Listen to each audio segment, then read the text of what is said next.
Bonjour Aries and welcome back to my channel. Claude here. Today I'm going to be doing your ancestor messages. So I hope you are all doing well and that you have had a good month so far. I'm going to start by pulling a few messages from this oracle deck. All of my cards will be listed in the description box below if you are interested. So what do we have for my Aries Querents, please? What do they need to hear from their ancestors?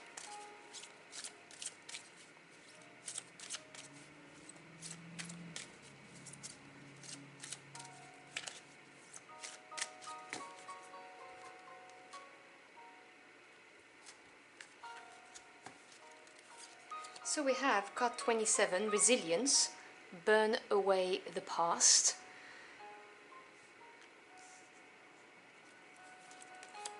We have the card of Solitude, alone but not lonely. And the Witch, the magic you seek is inside of you, let it flow.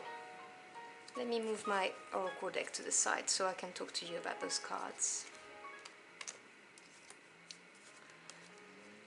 Okay, so for some of you, and obviously please do bear in mind those are general readings, they will not resonate with everybody, so just take what resonates and discard the rest. But there is something from your past that you need to let go of. You're holding on to something.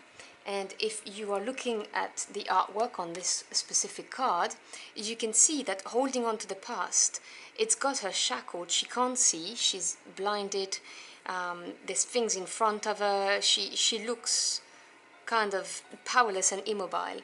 And there's that need of really getting rid of something from your past. Now obviously it talks about burning away. You could do a fire visualization for this. You can look it up on YouTube. There's plenty of those, in order to help you cut the cords, basically. This card may be referring to something, however, very specific. Maybe you are holding on to a specific object that's stopping you from moving forward. And this is the message from your ancestors, that you need to get rid of this object. And again, you have free will. I will never presume to tell you how to live your life, but this is the strong energy I'm getting from this card. And this specific object, or this thought that you keep on going back to, is stopping you from moving on. It happened in the past, it is time to heal, it's time to move on, and this is not happening at the moment. The next card is the card of Solitude, alone but not lonely. So, I mean, this, for some of you, it will be a card of telling you to retreat, to take some time out, and not be afraid of that, because the time that you spend on your own, you will not be lonely, because your ancestors will be here. And for some of you, it may well be that they're trying to reach out to you and talk to you, getting some messages to you, but they can't because you are never alone. You don't take that time to have the headspace necessary for them to be able to reach out to you. So, take what resonates. But there is a need to really give yourself some space in order to get rid of something that's holding you back. I'm really getting this message very strongly. And finally, we've got the Witch. The magic you seek is inside of you, let it flow.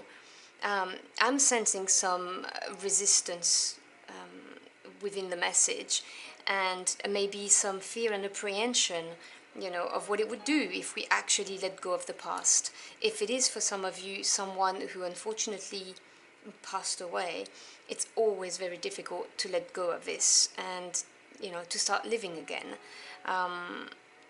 And again, you see, this card very much says that the strength, the power that you need in order to move on is within you.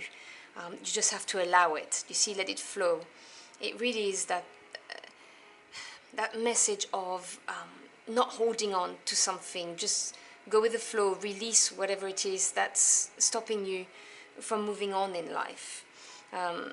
And obviously, in order to tap into this power that you've got within yourself, you may need to spend some time alone, cut out distractions, or because for some of you, I'm hearing the message that you are surrounding yourself with activities, with work, with friends, and refusing to maybe face this. That's just for some of you. And obviously, you know, the message is take the time out. You have to deal with this thing, with this burn away the past. Because, you know, you're not going to enjoy life if you continue this way long term, is what I'm hearing.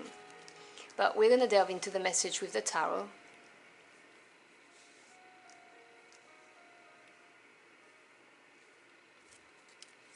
Clarify these messages for my Aries querents, please.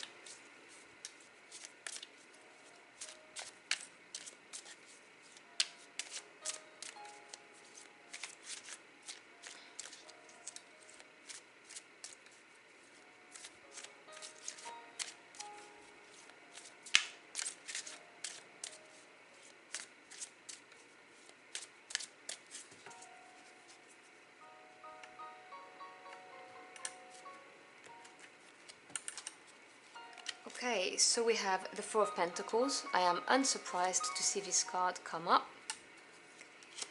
Then we have the Seven of Cups. And the Wheel of Fortune. Beautiful. Bottom of the deck we have the Six of Swords. Yes. Okay, so let's talk about the bottom of the deck, the energy supporting you. The Six of Swords. Now 6 is the number of harmony after having overcome a change or challenge in your life. Swords is mental energy, this is air energy. It represents the thoughts you have, your views on the world, the knowledge that you gain through experiences, and also the truths that are revealed. And the Six of Swords really talks about having overcome something and having learned all of the lessons that you needed to learn, taking them with you and looking at the future in a more optimistic way. Because you have learned what this change, what this challenge was meant to teach you.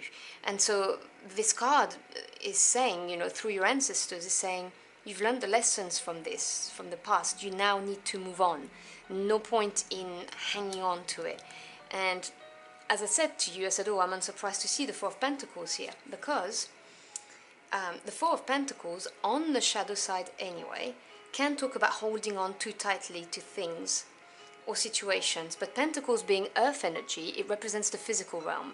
So it could be home life, buildings, relationships within, could, you know, be linked to family, or work life, so jobs, careers, promotions, business, projects, education. And the Four of Pentacles, you know, in the light side of it, represents stability in the physical realm. But the shadow side of this card, which I'm getting very strongly, because on top of it is right under resilience, the Four of Pentacles can talk about holding on too tightly to something.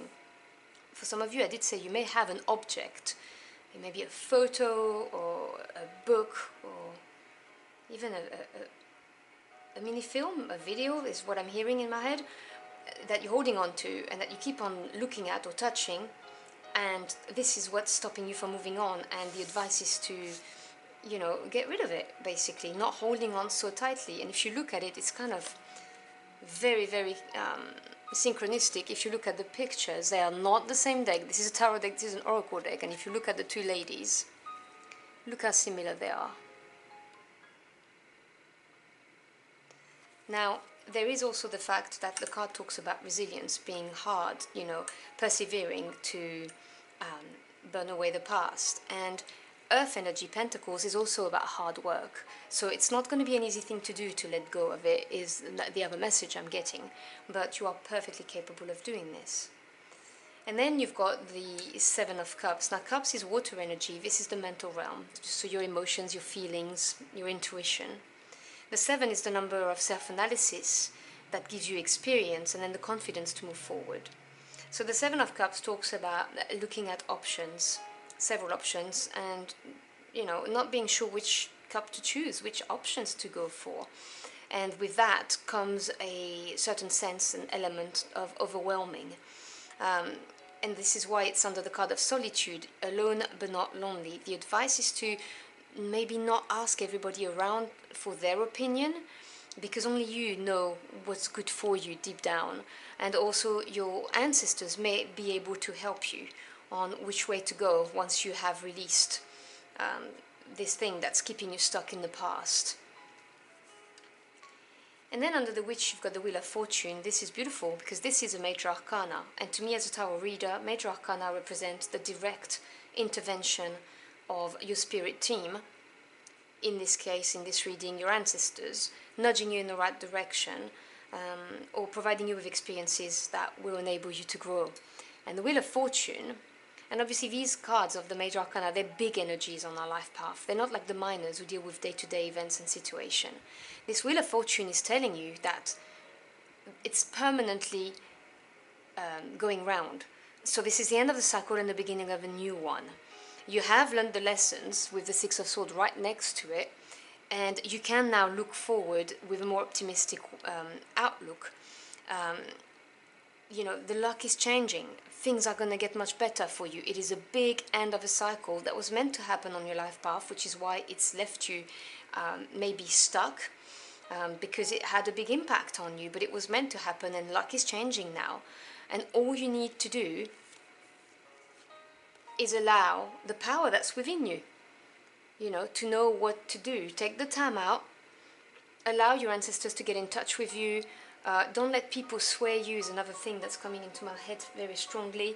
And just go within. If you look at this, this is a strong card of intuition with the moon here, and looking within. Maybe do some shadow work, you know, look at what you need.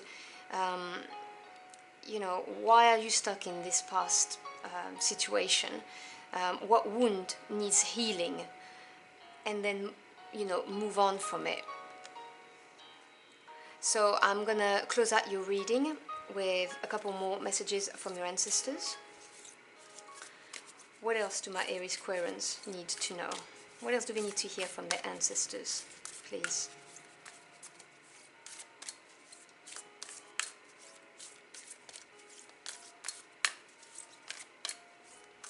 Oh, this card is calling me, so I will grab it.